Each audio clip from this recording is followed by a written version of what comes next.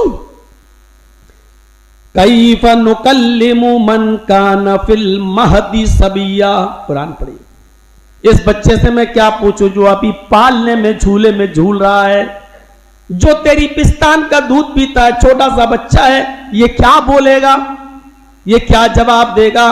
کیف نکلم من کان فی المہد صبیا، یہ بچہ ہم سے کیسے کلام کرے گا جو ابھی جھولے میں جھول رہا ہے، گہوارے میں پڑا ہوا ہے، پالنے میں جھول رہا ہے، جس کے جھولے کو جھونکا دیا جاتا ہے تب وہ چلتا ہے، جو اپنے سے اڑ نہیں سکتا، بیٹھ نہیں سکتا، جھول نہیں سکتا، کھا نہیں سکتا، پی نہیں سکتا، اس بچے سے ہم کیا پوچھیں گے اور وہ ہماری بات کا کیا جواب دے گا؟ لوگوں نے کہا، جیسی لوگوں نے یہ جملہ کہا وہاں اسماعیل علیہ السلام بول پڑے، عیسیٰ علیہ السلام بول پڑے، وہی عیسیٰ جو ابھی 3 دن کے ہیں، اپنی ماں کا دودھ پیتے ہیں، کھانے پینے کی کوئی چیز ابھی ان کو نہیں دی جا رہی ہے، پالنے میں جھول رہے ہیں، گہوارے میں پڑے ہوئے، وہاں سے آواز دیتے ہیں، بولتے ہیں، اللہ نے ان کو زبان دی، بولنے کی طاقت دی۔ حضرت عیسیٰ علیہ السلام اسی جھولے سے، اسی پالنے سے بولتے ہیں، انی عبداللہ اتانی الکتاب وجعلنی نبیا وجعلنی مبارکا اینما کنت واوصانی بالصلاۃ والزکاۃ ما دمت حیا۔ وہ چھوٹا سا 3 سال کا بچہ بھی دیکھیے نماز کا کیسا اعتراف کر رہا ہے۔ آئے میری قوم کے لوگوں، میری ماں پر تہمت اور الزام لگانے والوں، میری ماں غلط نہیں ہے، میری ماں غلط نہیں ہے، اس نے بغیر باپ کے، بغیر شوہر کے پیدا کیا ہے، اگر مجھے تو اس میں اللہ کا حکم ہے، میری ماں کا کوئی دخل نہیں ہے۔ انی عبداللہ، او میری قوم کے لوگوں، میں اللہ کا بندہ ہوں، انی عبداللہ، میں اللہ کا بندہ ہوں، اتانی الکتاب، اللہ نے مجھے کتاب دے کر بھیجا ہے، یعنی جب میں بڑا ہوں گا اور نبی بنوں گا تو مجھے اللہ کتاب دے گا، انجیل سے نوازے گا۔ اتانی الکتاب، میں اللہ کے پاس سے کتاب لے کر آیا ہوں، وجعلنی نبیا، اور اللہ نے مجھے نبی بنا کر بھیجا ہے، وجعلنی مبارکن، اور مجھے بابرکت بنا کر بھیجا ہے، جہاں بھی میں رہوں گا میری ذات سے برکت ہوگی، اینما کنتو، جس جگہ پر بھی میں ہوں میری ذات سے لوگوں کو برکت پہنچے گی۔ وَأَوْصَانِي بِالصَّلَاةِ وَالزَّكَاةِ مَا دُمْتُ حَيًّا، اور میرے رب نے مجھے حکم دیا ہے کہ جب تک میں زندہ رہوں نماز پڑھتا رہوں، نماز قائم کرتا رہوں اور زکات دیتا رہوں۔ میرے بھائیوں، نماز ایسی عبادت ہے جو 3 دن کا بچہ بھی پالنے میں جھولے کے اندر جھول کر نماز کا اعتراف کر رہا ہے، اور اتنی بڑی عبادت کا اعتراف کر رہا ہے کہ میرے رب نے نماز پڑھنے کا حکم دیا اور زکات دینے کا حکم دیا ہے، ما دمت حیا، جب تک میں زندہ رہوں گا تب تک، زندگی کی آخری سانس تک یہ نماز معاف نہیں۔ حضرت عمر فاروق کا پیٹ پھٹ جاتا ہے، ابو لولو نے نیزہ مارا، فجر کی نماز پڑھا رہے تھے، وہ ممبر کے پاس کمبل اوڑھ کر چھپا ہوا تھا، اور جیسی حضرت عمر نے کہا اللہ اکبر، ابو لولو نے نیزہ مار دیا، پیٹ میں داخل کر دیا، اس نے نکالا تو پیٹ پھٹ گیا، خون بہنے لگا تو حضرت عمر بے ہوش ہو کے گر پڑے، ابو لولو بھاگنے لگا، ایک صحابی نے نماز توڑ کر اس کے اوپر اپنا کمبل پھینک دیا۔ سردیوں کے دن میں نماز پڑھی جا رہی تھی تو جو کمبل، جو ہلکا کمبل ہوتا ہے وہ اوڑھ کے آئے تھے، ایک صحابی نے اس کے اوپر کمبل پھینک دیا، جب کمبل پھینکا تو اس کا پیر اس کمبل میں الجھ گیا اور وہ گر گیا، وہ پکڑا گیا۔ اب اس کو معلوم ہو گیا کہ حضرت عمر فاروق تو بچیں گے نہیں اور مجھے بھی مار ڈالا جائے گا، مجھے بھی قتل کر دیا جائے گا، تو اس نے وہی خنجر جو حضرت عمر فاروق کو مارا تھا جس میں زہر بچھا ہوا تھا، اس نے وہی خنجر اپنے پیٹ میں مار کر اپنے آپ کو ہلاک کر لیا۔ وہی فیروز، وہی ابو لولو نام کا شخص وہیں پر مر جاتا ہے۔ حضرت عمر فاروق کو گھر پہ لایا جاتا ہے، ڈاکٹروں کو، حکیموں کو، طبیبوں کو بلایا جاتا ہے۔ اس زمانے کے حکیموں نے ان کا جو علاج بتایا وہ یہ تھا، شہد پلاؤ۔ جب حضرت عمر کو شہد پلایا جا رہا تھا، منہ سے شہد پیتے تھے لیکن پیٹ کے راستے سے وہ باہر نکل جاتا تھا۔ میڈیکل سائنس نے اتنی ترقی نہیں کی تھی کہ جلدی سے ٹانکے وہاں کے لگا دیے جائیں، الٹرا ساؤنڈ یا ایکسرا کر کے پیٹ کا حال معلوم کر لیا جائے کہ کیا ہے، کون سی رگ پھٹ گئی ہے، کون سی آنت پھٹ گئی ہے۔ میڈیکل سائنس نے اتنی ترقی نہیں کی تھی۔ دودھ پلایا جا رہا ہے, دودھ پیٹ کے راستے سے باہر نکل جاتا ہے, جو چیز بھی ان کو کھلائی پلائی جا رہی ہے وہ پیٹ کے راستے سے باہر نکل جاتی ہے. اسی بیچ میں ایک صحابی بول اٹھے, اے امیر المومنین آپ نماز کیسے پڑھیں گے؟ اس حال میں ابھی آپ نے نماز نہیں پڑھی. اللہ اکبر کہہ کر نیت ہی باندھے ہوئے تھے کہ آپ کو نیزہ مار دیا گیا اور آپ بے ہوش ہو گئے, ابھی تو آپ کی دونوں رکعتیں باقی ہیں. حضرت عمر نے اس حال میں پانی منگایا, وضو بنایا, پیٹ پر کپڑا باندھا تاکہ خون اگر بہے گا تو اسی کپڑے میں آ جائے, اور کھڑے ہو کر انہوں نے نماز ادا کی. کہا اس حال میں بیٹھ کے نماز پڑھ لو, لیٹ کے بھی پڑھ سکتے ہو. حضرت عمر فاروق نے کہا نہیں, ابھی میرے اندر کھڑے ہونے کی طاقت ہے. اور اللہ کے نبی فرماتے ہیں جب کھڑے ہو کر پڑھنے کی طاقت نہ ہو تو بیٹھ کے پڑھو, ابھی میرے اندر کھڑے ہو کر پڑھنے کی طاقت ہے. آپ نے وہ دونوں فرض نمازیں کھڑے ہو کر ادا کی, اور ادا کرنے کے بعد آپ نے فرمایا لوگوں اگر کسی کی یہ کنڈیشن ہو جائے, کسی کی ایسی حالت ہو جائے کہ کھانا بھی پیٹ سے نکلنے لگے, پانی پیے تو پیٹ سے نکلنے لگے, شہد پیے تو پیٹ سے نکلنے لگے, کوئی بھی چیز اگر کھائے اور پیٹ سے نکلنے لگے, لیکن اگر اس کو ہوش ہو تو ایسی کنڈیشن میں بھی اس کو نماز پڑھنا پڑے گی. اگر اس حال میں بھی کوئی نماز چھوڑ دے, ایسی پوزیشن میں بھی اگر کوئی نماز ترک کر دے تو لا حظ فی الاسلام لمن ترک الصلاۃ, تو اس آدمی کا اسلام کے اندر کوئی حصہ نہیں ہے. اس کنڈیشن میں اگر نماز چھوڑ دے تو اس کا اسلام میں کوئی حصہ نہیں ہے, کوئی بھاگ نہیں ہے, یعنی وہ مسلمان نہیں. کنڈیشن دیکھ رہے ہیں, اس حال میں بھی اگر چھوڑ دے تو اسلام میں حصہ نہیں ہے. اور جو ہٹا کھٹا تندرست موٹا تازہ ہو کر چھوڑ دے وہ اسلام میں ہوگا. اسی لیے شیخ ابن باز رحمت اللہ علیہ سے سوال کیا گیا, ایک عورت نے سوال کیا تھا سعودیہ کے مفتی سے, ایک عورت نے کہ میرا شوہر نماز نہیں پڑھتا, بے نمازی ہے, میں اس کے ساتھ رہوں یا نہیں رہوں؟ کیا بے نمازی شوہر کے ساتھ رہنا میرا جائز ہے کہ ناجائز؟ سعودی کے مفتی کا فتویٰ آتا ہے میری بہن اپنے شوہر کو سمجھاؤ, اس کو نماز کی دعوت دو, بار بار اس کو نماز کے لیے کہتی رہو, سمجھ میں آ جائے تو ٹھیک ہے. اس عورت کے پاس جواب آیا, اس نے پھر سوال کیا, امام محترم عالم صاحب شیخ صاحب, کوئی دن اور کوئی رات ایسی نہیں جاتی کہ میں اپنے شوہر کو سمجھاتی نہیں ہوں, سمجھا سمجھا کر تھک چکی ہوں. پوری 2 سالیں شادی کے بعد گزر چکی ہیں, اور 2 سال میں کوئی دن ایسا نہیں گیا کہ میں نے اس کو نہ سمجھایا ہو, میں نے اس کا خیال نہ کیا ہو. میں اس کو ہر رات بھی سمجھاتی ہوں, دن میں بھی سمجھاتی ہوں, کھانا کھانے آتا تب بھی میں نماز کی طرف اس کو دعوت دیتی ہوں, لیکن اس کے اوپر میری باتوں کا کوئی اثر نہیں ہوتا, لیکن وہ نماز نہیں پڑھتا. اب بتائیے اتنا سمجھانے کے بعد اور 2 سال تک مسلسل سمجھانے کے بعد بھی وہ نہیں مانا, نماز نہیں پڑھتا, اب میرا اس کے ساتھ رہنا جائز ہے کہ ناجائز؟ اب یہاں سے فتویٰ آتا ہے ایسے بے نمازی شوہر کے ساتھ تمہارا 1 منٹ بھی رہنا حرام ہے. تم ایسے بے نمازی شوہر کے ساتھ نہیں رہ سکتی ہو, تم اس سے الگ ہو جاؤ, تم اس سے علیحدگی پیدا کر لو. یہاں سے پھر اس نے سوال کیا اس فتوے کو پڑھنے کے بعد, شیخ محترم آپ کہہ رہے ہیں الگ ہو جاؤ, میں اس سے کیسے الگ ہو سکتی ہوں؟ وہ مجھے طلاق دینے کے لیے تیار نہیں.